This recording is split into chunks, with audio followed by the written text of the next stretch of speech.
To complete a proper blood pressure assessment, a cuff size depending on subject size will be needed. In this video, I will use a standard blood pressure cuff.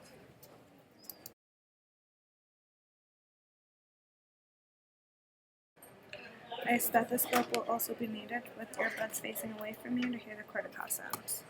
To ensure stethoscope is properly working, slightly tap on diaphragm to make sure sound is projected. Before starting, subject must have rested for at least 3 minutes with no caffeine or nicotine intake in the last 30 minutes. Subject will need to be seated with the backrest, arms placed at a 90-degree angle, and feet flat on the ground, not crossed.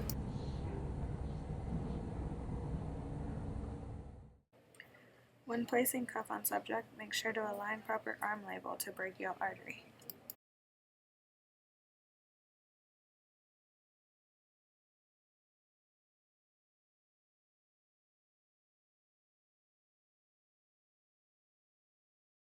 To ensure the proper cuff size is being used, cuff should be placed on bare upper arm covering 80% with a snug fit.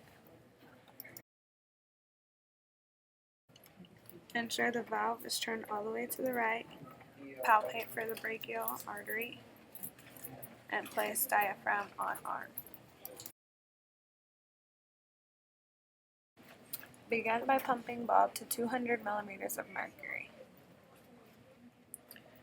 and release valve to the left at 2 to 5 millimeters of mercury until first cortical sound is heard, also known as the systolic pressure. Listening for the last cortical sound, giving the diastolic pressure. Subject's blood pressure was recorded at 98/70 millimeters of mercury. According to the blood pressure classification chart, subject was classified as normal.